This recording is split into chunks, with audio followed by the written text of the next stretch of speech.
We usually think of the Assyrian Empire as having been ferocious, almost psychopathic in its cruelty, leaving broken bodies and burned cities in its wake. But Assyria always had a soft spot for Babylon. Not always, but often, Babylon was the old cultural powerhouse of the Mesopotamian region. Even the iron-fisted Assyrian kings in their blood-stained glory treated Babylon with awe.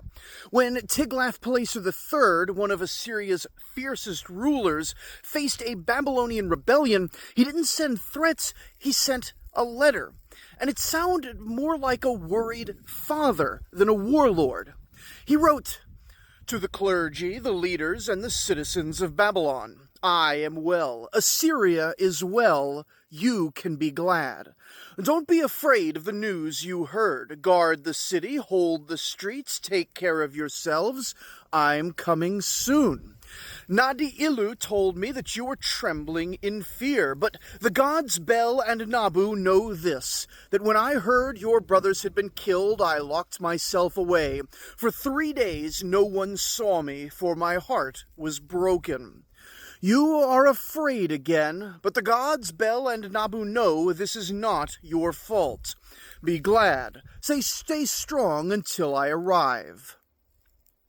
The whole thing is remarkably reassuring. Why would an empire famous for brutal conquest and a king famous for iron-fisted order write a letter like this?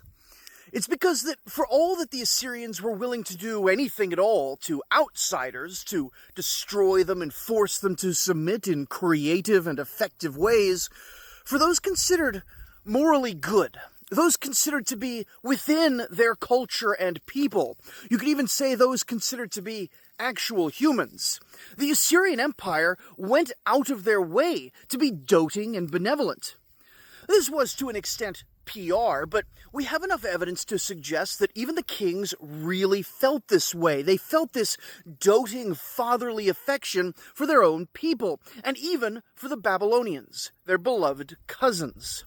You can learn more about the millennia-long relationship between Assyria and Babylon at the Oldest Stories podcast.